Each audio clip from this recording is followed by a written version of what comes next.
Everyone, welcome to my YouTube channel. चलिए आज हम बात करेंगे अकाउंट्स के एक टॉपिक के बारे में जिसका नाम है रीवैल्यूएशन। क्या होता है रीवैल्यूएशन, किस लिए किया जाता है, कब किया जाता है, ये सारी चीज़ें आज हम इस वीडियो में बात करेंगे।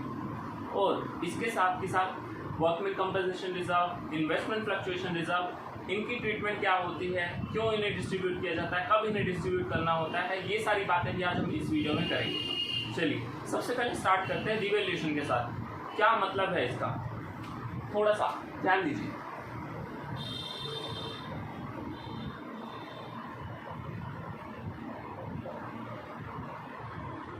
रीवैल्यूएशन, दोबारा से वैल्यू आइडेंटिफाई करना और उस वैल्यू पे आज उस चीज़ को रिकॉर्ड करना। क्या किस चीज़ की वैल्यू बुक्स में गिवन होती है। देखिए जब हम अकाउंट्स बनाते हैं, अकाउंट्स बनाने के बाद ईयर एंड में हम सारी चीज़ें क्लोज कर देते हैं। सारे अकाउंट्स जैसे कि कोई सैलरी का अकाउंट है या कोई भी है, सब क्लोज किया जाता है।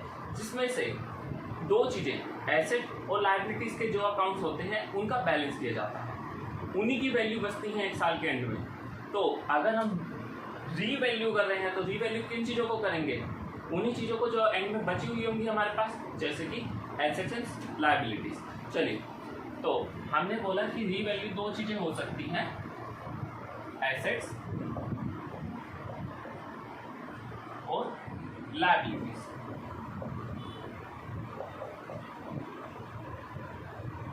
अब एसेट क्या होगा, या तो बढ़ेगी या कम होगी, इससे ज़्यादा तो कुछ और हो नहीं सकता। सेम लायबिलिटीज़ के साथ, या तो बढ़ेंगी या वो कम होंगी। तो अब हमने बात करनी है कि क्या होने वाला है अगर एसेट बढ़ती हैं। जब एसेट इंक्रीज होती है तो इंक्रीज होने पे एसेट डेबिट होती है, और एसेट जब डिक्रीज होती है तो वो क्रेडिट होती है। अपोजिट होता है लायबिलिटीज के केस में। लायबिलिटीज अगर इंक्रीज होंगी तो क्रेडिट होंगी, और अगर डिक्रीज होंगी तब डेबिट होंगी। हमने बोला रीवैल्यू करने वाले रीवैल्यू या तो एसेट्स होंगी या लायबिलिटीज होंगी, दोनों ही चीजें या तो बढ़ेंगी या कम होंगी। अगर एसेट बढ़ रही है तो एसेट डेबिट होगी, और एसेट कम हो रही है तो एसेट क्रेडिट होगी। लायबिलिटीज बढ़ रही हैं तो लायबिलिटीज क्रेडिट होंगी, लायबिलिटीज कम हो रही हैं तो लायबिलिटीज डेबिट होंगी। सबसे पहले ये हम अब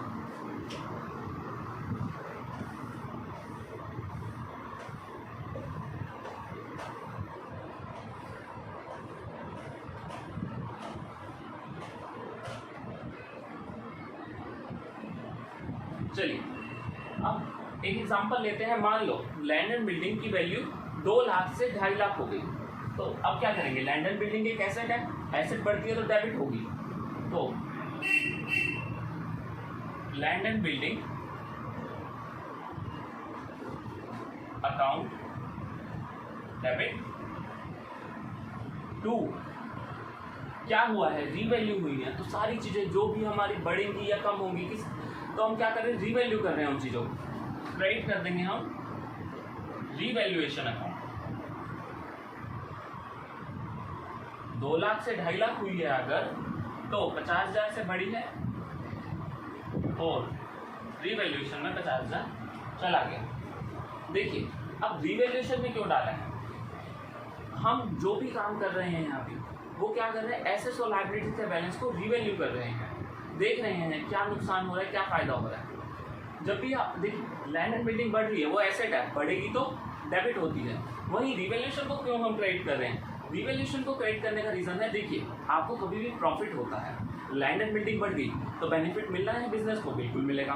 जब वो बेनिफिट मिलने वाला है तो प्रॉफिट अगर बढ़ता है, कोई इनकम आती है, तो वो सारी चीज़ें क्या होती है, क्रेडिट। तो इसलिए हमने यहाँ पे रीवैल्यूएशन को क्या किया है, क्रेडिट किया है। तो एंट्री हमने बनाई है land and building account debit to revaluation. अगर मान लो ऐसे ही कोई लायबिलिटी इंक्रीज हो रही है, जैसे क्रेडिटर्स थे 40,000 के, पर हमने बुक्स में रिकॉर्ड कर रहे हैं सिर्फ और सिर्फ 30,000। क्यों? देखिए कई बार क्या हुआ, एक बिल आया, हमने उधार में परचेज करी, बिल तो आ गया पर हमने उसे रिकॉर्ड नहीं करा, तो हमारी बुक्स में अभी शो नहीं कर रहा होगा वो बैलेंस, तो पे तो हमने करना ही है, तो हमारी लायबिलिटी बढ़ जाएंगी। जब लायबिलिटी बढ़ती है तो लायबिलिटी क्रेडिट होती है, डेबिट क्या होगा, revaluation account. Revaluation account debit हो जाएगा आपका। 2 क्रेडिटर्स बढ़ रहे हैं तो 2 क्रेडिटर्स कर देंगे हम। कितने से बढ़ रहे हैं, मैंने बोला 30,000 के बुक्स में है, 40,000 एक्चुअल फिगर है, तो 10,000 से हम अपनी लायबिलिटी इंक्रीज कर देंगे। ऐसे ही जो भी आपका आगे कोई भी एसेट या लायबिलिटी इंक्रीज डिक्रीज हो रही है, तो एसेट डिक्रीज हो रही है तो वो क्रेडिट हो जाएगी, डेबिट क्या हो जाएगा, रिवैल्यूएशन। लायबिलिटी डिक्रीज हो रही है तो लायबिलिटी डेबिट हो जाएगी, क्रेडिट क्या हो जाएगा, रिवैल्यूएशन। यही होना है इस रिवैल्यूएशन के केस में। उसके बाद देखिए यहाँ पे हमें थोड़ा बेनिफिट मिल रहा है कि 50,000 से हमारी एक एसेट बढ़ गई तो बेनिफिट मिलेगा, और यहाँ पे देखिए 10,000 का हमें एक तरीके से नुकसान भी तो हो गया। ये सारा क्या हुआ, 50,000 का एक फ़ायदा हुआ, 10,000 का नुकसान हुआ, तो अल्टीमेटली हमें बेनिफिट कितने का हुआ, हमें बेनिफिट हो गया 40,000 का। तो वो 40,000 हम क्या करेंगे, हम डिस्ट्रीब्यूट कर देंगे उसको। अकाउंट्स में पार्टनरशिप वाली बुक्स में, पार्टनरशिप वाली जो बुक है उसमें चैप्टर हैं जैसे change in profit sharing ratio, admission, retirement. उन केसेस में डेथ भी, उन केसेस में क्या होता है, देखिए आपने जो भी अभी तक कमाया या जो भी अभी तक का था वो पुराने पार्टनर से बिलोंग करता है, तो जो पुराने पार्टनर से बिलोंग करता है वो पुराने पार्टनर को ही मिलना चाहिए, नए पार्टनर को तो हम दे नहीं सकते। तो ये जो बेनिफिट है ये है तो पास्ट से रिलेटेड, तो पास्ट से रिलेटेड है तो किसको मिलना चाहिए, सिर्फ और सिर्फ पुराने पार्टनर्स को। तो पुराने पार्टनर को हम दे देंगे ओल्ड रेशो में 2 ओल्ड पार्टनर्स, और किसमें देंगे हम, ओल्ड रेशो में इसे डिवाइड कर देंगे। मान लो ओल्ड रेशो 1:1 है, तो 40,000 को 2 पार्टनर है तो 20,000 और 20,000 में हम डिवाइड कर देंगे। ये होता है रिवैल्यूएशन, कोई बड़ी बात नहीं है। देखिए सिंपल है, एसेट बढ़ती है तो वो डेबिट होती है, क्रेडिट क्या हो जाएगा, रिवैल्यूएशन। वहीं लायबिलिटीज बढ़ती है तो वो क्रेडिट हो जाएंगी, डेबिट क्या हो जाएगा, रिवैल्यूएशन। फिर एंड में हम देखेंगे कि कितना हमारा डेबिट बैलेंस है और कितना हमारा क्रेडिट बैलेंस है। क्रेडिट बैलेंस मीन्स हमें थोड़ा फायदा है और डेबिट बैलेंस मीन्स हमें नुकसान है। तो सेट ऑफ करेंगे दोनों को, देखेंगे फिर क्या हमें फ़ायदा हो रहा है या क्या हमें नुकसान हो रहा है। अगर नुकसान है तो पार्टनर से ले लेंगे, क्योंकि देखिए अगर फ़ायदा है तो भी पार्टनर्स का, नुकसान है तो वो भी तो पुराने पार्टनर से ही तो रिलेटेड है। इसलिए रिवैल्यूएशन का अगर प्रॉफिट होगा तो पुराने पार्टनर्स को पुराने रेशो में मिल जाएगा, और अगर रिवैल्यूएशन का लॉस हुआ तो पुराने पार्टनर से पुराने रेशो में चार्ज कर लेंगे, उनसे वापसी मांगेंगे। क्यों, क्योंकि तुम्हारी वजह से ये नुकसान होने वाला था, अगर तुम्हारी वजह से नुकसान होने वाला है तो तुम हमें पैसा भी वापसी कर दो। तो ये सिंपल है, ये एंट्रीज हो गई। इसका एक बार ये अकाउंट भी बना लेते हैं।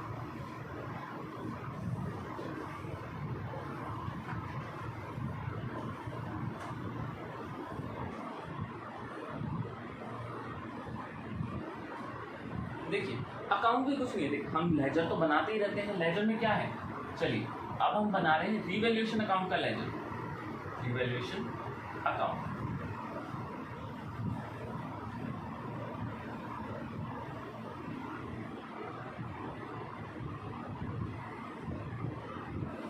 Particular amount, particular amount. ठीक है, अभी जो हमने एग्जांपल लिया था उसमें क्या हुआ था, रिवैल्यूएशन अकाउंट फर्स्ट केस में हुआ था क्रेडिट। क्यों, क्योंकि लैंड एंड बिल्डिंग बढ़ी थी। जब लैंड एंड बिल्डिंग एक एसेट बढ़ेगी तो वो डेबिट होगी और क्रेडिट क्या होगा, रिवैल्यूएशन अकाउंट। तो रिवैल्यूएशन अकाउंट क्रेडिट हुआ है। देखिए एक लेजर की 2 साइड होती है, डेबिट साइड होती है, ये क्रेडिट साइड होती है। तो लेजर की क्रेडिट, क्योंकि रिवैल्यूएशन अकाउंट क्रेडिट हुआ है तो हमें क्रेडिट साइड में ही डालना पड़ेगा अमाउंट। किसकी वजह से क्रेडिट हुआ है, बाय लैंड एंड बिल्डिंग। कितना हुआ था, 50,000। ये हम डाल देंगे, यहाँ पे नोट कर देंगे। उसके बाद लायबिलिटी बढ़ी थी, लायबिलिटी बढ़ी थी और क्रेडिट हुई थी। रिवैल्यूएशन क्या हुआ था, debit. Revaluation account debit to creditors हमने किया था। अब यहाँ पे रिवैल्यूएशन अकाउंट डेबिट हो रहा है तो डेबिट साइड डालेंगे। किसकी वजह से हो रहा है, क्रेडिटर्स की वजह से। क्रेडिटर्स की वजह से कितना हुआ, 10,000। हम आज तक trading account, profit and loss account बनाते ही हैं, आप सभी को पता है। देखिए ये इनकम साइड होती है और ये एक्सपेंस या लॉस साइड। तो अगर इनकम साइड ज़्यादा है और एक्सपेंस और लॉस साइड का बैलेंस कम है तो यहाँ पे क्या आएगा, प्रॉफिट आएगा। तो जो भी प्रॉफिट होगा वही ओल्ड पार्टनर्स, इसमें देंगे हम ओल्ड रेशो में उन्हें डिवाइड कर देंगे किसको, 40,000।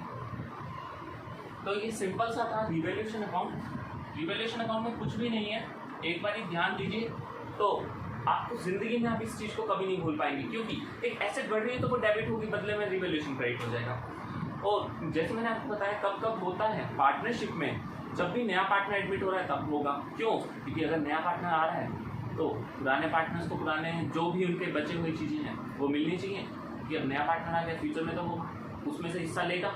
तो अगर वो हिस्सा लेगा, कमाया था पुराने पार्टनर्स ने, नया पार्टनर हिस्सा लेगा जबकि उसकी मेहनत भी नहीं थी उसमें। इसलिए जो भी चेंजेस हो रहे हैं उसी टाइम रिकॉर्ड करो नए पार्टनर के आने से पहले। या अगर कोई जा रहा है रिटायर हो रहा है या किसी की डेथ हो गई तो उस केस में उसे देना भी तो है हमें, क्योंकि उसने अपनी मेहनत से हमें कुछ बेनिफिट अर्न करके दिया। तो वो बेनिफिट जितना भी उसने अर्न करके दिया है वो हम उसे देंगे, उसके रेशो, जो भी उसका रेशो है उसका रेशो निकालेंगे। जैसे 40,000 है और उसका रेशो था 2/10, तो 40,000 का 2/10 हम निकालेंगे, ठीक है। जो भी अमाउंट आएगा हम उसे दे देंगे, क्यों? क्योंकि उसने भी मेहनत करी थी।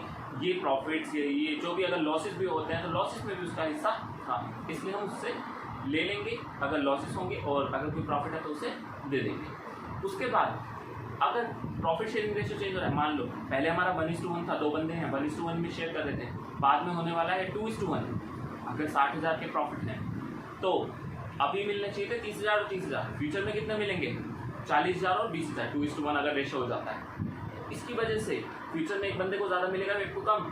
तो जो भी आपके प्रॉफिट्स हैं अभी बांट दो, जो भी नुकसान है अभी चार्ज कर लो। इससे क्या होगा, फ्यूचर में आपको कोई दिक्कत नहीं आएगी प्रॉफिट या लॉसेस से रिलेटेड, जो पास से रिलेटेड है। चलिए, तो ये था आपका रिवैल्यूएशन का टॉपिक। कुछ नहीं है, एक बार ध्यान देना, आप नोट करना, ज़रूर आपको समझ में आएगा। कोई भी आपको दिक्कत आती है मेरे को बता देना इस वीडियो में कमेंट करके। चलिए,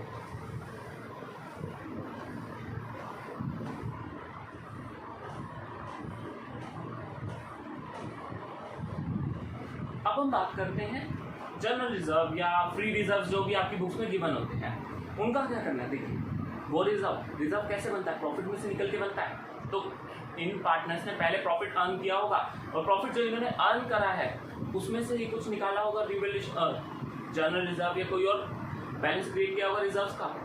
जो भी रिजर्व बुक्स में है अभी बैलेंस शीट में है वो सारे के सारे किससे रिलेटेड है, पुराने पार्टनर से। और किस रेशो में मिलने चाहिए उन्हें, पुराने रेशो में। क्यों? सेम, अगर आज रेशो है 1:1 और फ्यूचर में रेशो होने वाला है 2:1, प्रॉफिट्स कितने थे, मान लो 1,80,000 के प्रॉफिट्स जनरल रिजर्व बुक्स में अपीयर हो रहा है, वो कहाँ से निकल के बना होगा, पुराने प्रॉफिट्स में से निकल के बना है। तो जब वो पुराने प्रॉफिट्स में से निकल के बना है तो पुराने पार्टनर्स को मिलना चाहिए, पुराने रेशो में ही तो मिलना चाहिए। क्यों? क्योंकि उन्होंने पहले ही तो अर्न करा था। अगर उसे हम रिजर्व में ना डालते तो पहले कितने में डिस्ट्रीब्यूट होता, 1:1 में 90-90 में डिस्ट्रीब्यूट होता। और आज अगर रेशो चेंज होता है 2:1 तो फ्यूचर में उन्हें कितना मिलेगा, 1,80,000 का 2/3 ए को मिलेगा और 1,80,000 का 1/3 बी को मिलेगा।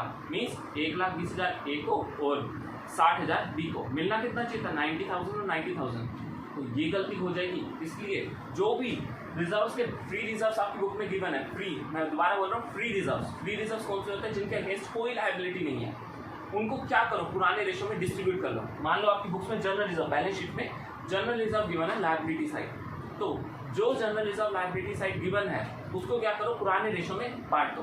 अब लायबिलिटी साइड, लायबिलिटी का कौन सा बैलेंस होता है, क्रेडिट बैलेंस। जब डिस्ट्रीब्यूट करेंगे तो जनरल रिजर्व अकाउंट डेबिट हो जाएगा टू जो भी पुराने पार्टनर से रिलेटेड है, ओल्ड पार्टनर्स, इसमें ओल्ड रेशो में हम डिस्ट्रीब्यूट कर देंगे। 60,000 है और ओल्ड रेशो 1:1 था तो 30,000। तो जितने भी पार्टनर्स होंगे उनको ओल्ड रेशो में मिल जाएगा। जो भी रिजर्व, अच्छा ये तो हमने रिजर्व, प्रॉफिट और लॉसेस, अच्छा प्रॉफिट्स पार्ट की, लॉसेस भी तो है। लॉसेस भी तो कहाँ किसके होंगे अगर बैलेंस शीट में अपीयर कर रहे हैं, पुराने पार्टनर के। तो क्या उन लॉसेस का पैसा हमें उनकी कैपिटल में से कम नहीं करना चाहिए, बिल्कुल करना चाहिए। तो जो लॉसेस बुक्स में अपीयर हो रहे हैं, जैसे गुडविल, मैंने आपको पिछली वीडियो में बताया था गुडविल आपके लिए एक नुकसान ही है। आप एक बार इस वीडियो को देखना, आपको जरूर समझ में आएगा कि क्यों गुडविल नुकसान है। वैसे तो हर कोई बोलता रहता है गुडविल रेपुटेशन, देखिए बुक्स में जब भी गुडविल अपीयर हो रही होती है वो नुकसान होता है। इसके बारे में थोड़ी सी डिस्कशन मैंने पिछली वीडियो में करी, वो देखिए आपको समझ आएगी गुडविल क्यों एक नुकसान है जो बुक्स में अपीयर हो रही है वो भी। तो जो बुक्स में अपीयर हो रही है गुडविल, वो एसेट साइड होगी। एसेट साइड है तो उसका कौन सा बैलेंस होगा, डेबिट बैलेंस। तो उसको ख़त्म करने के लिए गुडविल को करेंगे हम क्रेडिट। या अगर कोई और नुकसान भी है, जैसे एडवर्टीजमेंट सस्पेंस अकाउंट का बैलेंस है, तो एडवर्टीजमेंट सस्पेंस अकाउंट इसको भी क्रेडिट कर देंगे। ये सारे नुकसान हैं। और किससे ले लेंगे, ओल्ड पार्टनर से, इसमें ओल्ड रेशियो। होपफुली आपको ये समझ में आएगा कि क्यों हमने रिजर्व्स बांटे हैं और क्यों जो बुक्स में कोई भी रिजर्व, प्रॉफिट या लॉसेस गिवन है उनको क्यों डिस्ट्रीब्यूट किया जा रहा है पुराने पार्टनर की पुराने रेशो में। क्योंकि वो बिलोंग किससे करता है, पुराने पार्टनर से, पुरानी रेशो में ही बिलोंग करते हैं, इसलिए उनको पुराने पार्टनर्स की पुरानी रेशो में डिस्ट्रीब्यूट कर देते हैं। अगर कोई प्रॉफिट या लॉस है और चार्ज कर लेते हैं, अगर कोई मतलब प्रॉफिट है तो डिस्ट्रीब्यूट कर देंगे और कोई लॉस है तो उसे चार्ज कर लेंगे उनके ओल्ड रेशो में। इसके बाद एक टॉपिक आता है workman compensation reserve, investment fluctuation reserve. वो क्या है,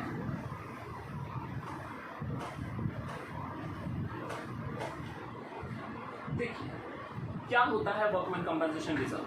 वर्कमैन कंपनसेशन रिजर्व आपके लिए एक तरीके, देखिए लास्ट में क्या है, रिजर्व है तो वो रिजर्व ही, पर वो पूरा फ्री नहीं होता कभी कभी। क्यों, देखिए आपने क्या करा था, पहले ही कुछ प्रॉफिट सेव करके रख लिए थे ताकि फ्यूचर में अगर वर्कर्स को कोई दिक्कत, जैसे कि देखिए फैक्ट्रीज में होता रहता है, वर्कर्स बहुत सारे काम कर रहे हैं, कभी चोट लग जाती है, कभी कुछ हो जाता है और कभी कुछ ज़्यादा भी लग जाती है तो हमें लाइफ टाइम तक उन्हें पे करना पड़ता है।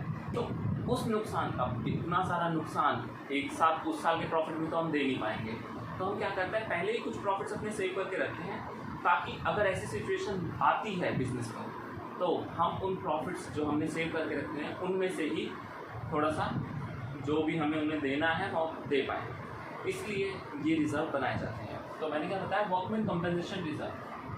मान लीजिए लायबिलिटी साइड आपको गिवन है 60,000 और ओल्ड रेशियो है आपका 1:1, ठीक है। तो मैंने बोला वर्कमैन कंपनसेशन रिजर्व बुक्स में गिवन है 60,000 और ओल्ड रेशियो आपका 1:1। अब क्या क्या, देखिए मैं 3 सिचुएशन बना रहा हूँ, अपनी तरफ से ज्यूम कर रहा हूँ। आपकी बुक्स में बहुत सारी सिचुएशंस गिवन होती हैं, आपको उसके अकॉर्डिंग उनसे डील करना है। चलिए सबसे पहले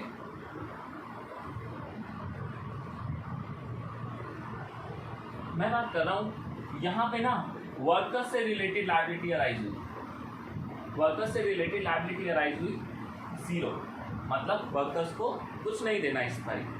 तो क्या करेंगे, ये एक रिजर्व है, रिजर्व का क्रेडिट बैलेंस होता है, डेबिट करेंगे, workman compensation reserve account debit to, देखिए पुराने पार्टनर का है ना, अब कोई लायबिलिटी नहीं है, मतलब 60,000 पूरा का पूरा फ्री है, तो फ्री को क्या करते हैं, बांट देते हैं पुराने रेशो में, ओल्ड पार्टनर्स ओल्ड रेशो, ठीक है। तो पहला केस क्या है, कोई लायबिलिटी नहीं है उसके अगेंस्ट। सेकेंड केस में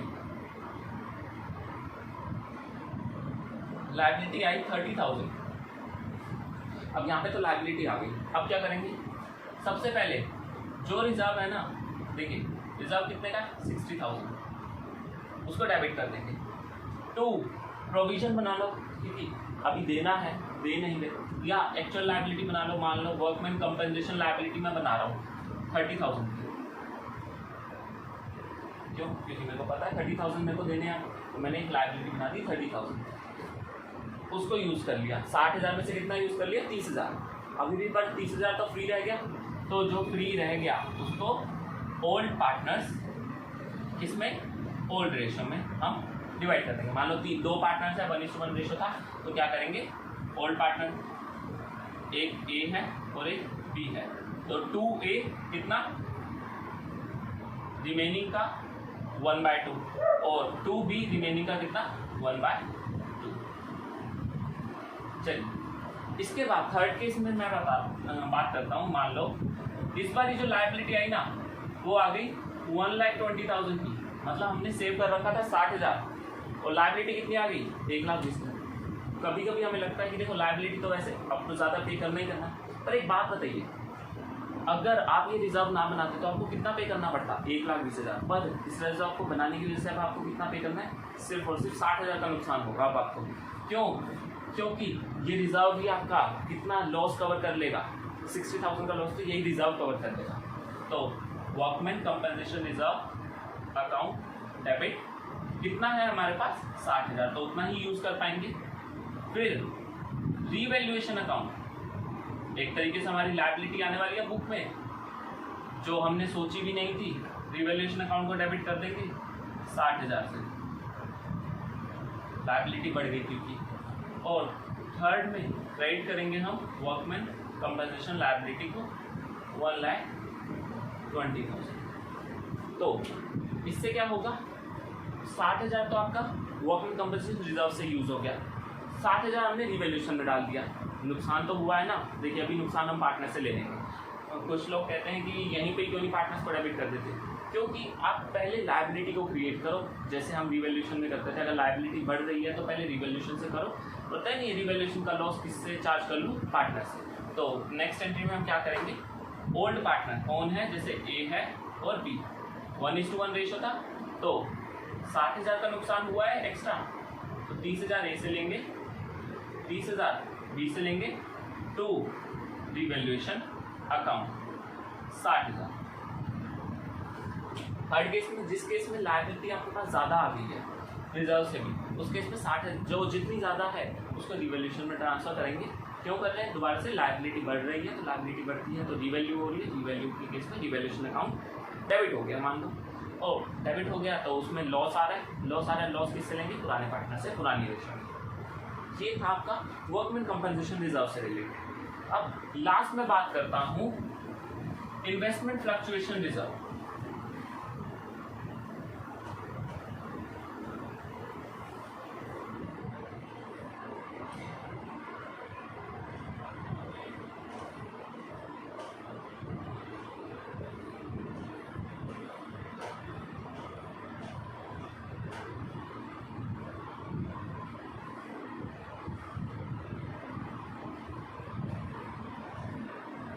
चलिए अब बात करते हैं किसकी, इन्वेस्टमेंट फ्लक्चुएशन रिजर्व की।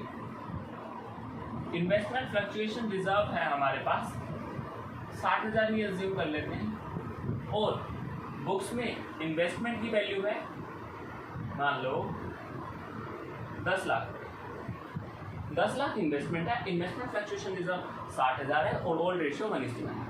अब हमने रीवैल्यू करी इन्वेस्टमेंट। देखिए इन्वेस्टमेंट एक ऐसी चीज़ है जिसकी वैल्यू में ना बहुत जल्दी चेंजेस आते हैं, और अगर कोई नुकसान होता है ना तो वो हमें बहुत ज़्यादा इम्पैक्ट कर सकता है। इसलिए उस नुकसान को कवर करने के लिए हम क्या बनाते हैं, इन्वेस्टमेंट फ्लक्चुएशन रिजर्व। तो इन्वेस्टमेंट की वैल्यू 10 लाख ही रही है मान लो, इन्वेस्टमेंट की वैल्यू कितनी है 10 लाख। तो क्या करेंगे, अभी कोई नुकसान तो हुआ नहीं, तो नुकसान नहीं हुआ तो ये सारे के साथ रिजर्व क्या है, फ्री। और फ्री रिजर्व के साथ हम क्या करते हैं, अब तो याद हो गया होगा, जो भी रिजर्व है उसको डेबिट करेंगे to old partners old ratio. कितना रिजर्व है 60,000, तो हम 60,000 को ओल्ड रेशो में बांट देंगे 30,000 और 30,000 1:1। ठीक है। सेकेंड केस में इन्वेस्टमेंट की वैल्यू हो गई 9,60,000, 9,60,000 हो गई। कितनी थी 10 लाख थी, कितनी हो गई 9,60,000। अब नुकसान कितना हो गया आपको 40,000 का, इसलिए तो हमने रिजर्व बनाया था कि अगर कोई नुकसान हो जाता है तो हम इसको इस रिजर्व में से कंपेंसेट कर पाएँ। चलिए IFR कितना है आपके पास 60,000, कितने का नुकसान हो गया, इन्वेस्टमेंट कम हो रही है, इन्वेस्टमेंट एक एसेट है, एसेट कम होती है तो वो क्या हो जाती है क्रेडिट। तो टू इन्वेस्टमेंट कितना 40,000 से कम हो गई इन्वेस्टमेंट, 10 लाख की थी 9,60,000 हो गई, बचा कितना 20,000। 20,000 को क्या करेंगे 2A 2B पुराने पार्टनर को पुरानी रेशो में दे देंगे, क्योंकि जब ये रिजर्व बनाया था तो किसके प्रॉफिट में से बनाया था, पुराने पार्टनर्स के प्रॉफिट में से बनाया था, तो बांटेंगे तो किसको देंगे, पुराने पार्टनर्स को ही देंगे पुरानी रेशो में। लास्ट केस हम करते हैं, इन्वेस्टमेंट की वैल्यू हो गई 9 लाख, कितनी थी 10 लाख थी, हो कितनी गई 9 लाख। इन्वेस्टमेंट कितने से क्रेडिट होगी कितना नुकसान हुआ इन्वेस्टमेंट पे? 1 लाख का। इन्वेस्टमेंट उतने से क्रेडिट हो जाएगी। कितना नुकसान हम IFR से कंपनसेट कर सकते हैं? 60,000। और कितना नुकसान बच गया? और नुकसान हुआ हमें 40,000 का। कहाँ डालेंगे? रिवैल्यूएशन अकाउंट में। रिवैल्यूएशन अकाउंट को डेबिट कर देंगे 40,000 से। नुकसान ही तो है। नुकसान आप किससे लेंगे? पुराने पार्टनर से। ए से ले लेंगे, 8 को डेबिट कर देंगे 20,000, बी को डेबिट कर देंगे 20,000, टू रिवैल्यूएशन अकाउंट 40। दोबारा से क्यों किया हमने ये रिवैल्यूएशन अकाउंट? क्यों है अब? क्योंकि इन्वेस्टमेंट की वैल्यू कम हो रही है, रिवैल्यू हो रही है। और कितना नुकसान हो रहा है? देखिए 60,000 का तो हम यूज़ कर सकते हैं ना IFR से, तो उसको नहीं कंसीडर करते। कितना एक्स्ट्रा हुआ? 40,000, तो उसको रिवैल्यूएशन में डालेंगे कि रिवैल्यू करने की वजह से एसेट पे इतना नुकसान हो रहा है, और उसको किससे ले लेंगे? फिर पुराने पार्टनर से, पुरानी रेशो में हम चार्ज करेंगे। अब कुछ एक और केस बन सकता है। मान लो 10 लाख से इन्वेस्टमेंट की वैल्यू होगी 10,60,000, तो क्या करना है? 60,000 का तो IFR फ्री पड़ा गया और इन्वेस्टमेंट रिवैल्यू हो रही है। रिवैल्यू मतलब बढ़ रही है, इन्वेस्टमेंट को भी डेबिट कर देंगे 60,000 से। बुक्स में थी 10 लाख, मान लो 10,60,000 हो गई, तो इन्वेस्टमेंट को डेबिट करेंगे 60,000 से। ऐसे बढ़ रही है ना, ऐसे बढ़ती है तो डेबिट होगी। और IFR डेबिट 60,000, इन्वेस्टमेंट डेबिट कितना? 60,000। दोनों ही फायदे हैं। तो क्या करो, या तो जो इन्वेस्टमेंट बढ़ी है ना उसको रिवैल्यूएशन में ट्रांसफर कर दो 60,000 को। समझ पा रहे हो? मान लो यहाँ वैल्यू कितनी हो गई? 10,60,000। तो IFR को, चलो IFR को बांट दो पहले। सबसे पहले 60,000 को 30,000 और 30,000। उसके बाद इन्वेस्टमेंट भी तो बढ़ रही है, इन्वेस्टमेंट डेबिट कर दो, बढ़ा दो investment account debit to revaluation. कितना? 60,000 का और बेनिफिट हो गया। 10 लाख की वैल्यू, 10 लाख की चीज़ कितनी होगी? 10,60,000 की। और ये जो 60,000 और आया है इसको भी किससे बिलोंग करता है? पुराने पार्टनर से तो बिलोंग करता है। पुराने पार्टनर ने इन्वेस्टमेंट खरीदी थी तो उनसे ही बिलोंग करती है ये। जो भी इस पर बेनिफिट हुआ है पुराने पार्टनर्स को दे दो। 2A कर दो, 2B कर दो। कितना? 60,000 का बेनिफिट है। 30,000 A को दे दो और 30,000 B को दे दो। तो ये हमारा आज का टॉपिक था जिसमें हमने आज अब बात करी है रिवैल्यूएशन के बारे में, और फ्री रिजर्व्स क्या होते हैं और क्यों उन्हें डिस्ट्रीब्यूट किया जाता है, और लास्ट हमने वर्कमैन कंपनसेशन रिजर्व और इन्वेस्टमेंट फ्लक्चुएशन रिजर्व के बारे में बात करते हैं। होपफुली आपको समझ आया होगा कि जो भी इस वीडियो में मैंने बताने की कोशिश करी है, कैसे कैसे डिस्ट्रीब्यूट कर रहे हैं, क्यों कर रहे हैं। और अगर आपको कोई क्वेरी है इससे रिलेटेड तो आप मेरे को कमेंट सेक्शन में बता सकते हैं। अपना कमेंट करें, बताइए उसमें कि क्या आपको दिक्कत आ रही है। और अगर आपको वीडियो पसंद आई तो लाइक कर दीजिए और चैनल को सब्सक्राइब कर दो और बेल आइकन को दबा दो। इससे आपको जो भी मैं लेटेस्ट वीडियो डालता रहूँगा उससे रिलेटेड अपडेट्स मिलते रहेंगे। आपसे कोई वीडियो मिस नहीं होगी और आपके कॉन्सेप्ट में बिल्कुल सारे के सारे क्लियर करने की कोशिश करूँगा अकाउंट्स एंड इकोनॉमिक्स से रिलेटेड। होपफुली अगर आपको अच्छे से समझ आने लग गया तो आप अगर कोई और सब्जेक्ट के बारे में कुछ पढ़ना चाहते हैं, किसी और सब्जेक्ट से रिलेटेड आप नॉलेज लेना चाहते हैं तो उसके बारे में भी आप मेरे को बताइए। मैं उससे रिलेटेड वीडियो भी डालने की ज़रूर कोशिश करूँगा अगर मेरे से वो कॉन्सेप्ट क्लियर हैं, और मैं आपको ज़रूर वो कॉन्सेप्ट आपके भी क्लियर करवाना चाहूँगा। फिलहाल अकाउंट्स और इकोनॉमिक्स से रिलेटेड वीडियोस में मैं डालता ही रहूँगा। अगर आपको पसंद आते हैं तो सब्सक्राइब करके बेल आइकन को दबा दीजिए और वीडियो आप जो भी आपके कॉन्सेप्ट्स हैं इसमें वो समझने की कोशिश करें। Thank you so much for watching this.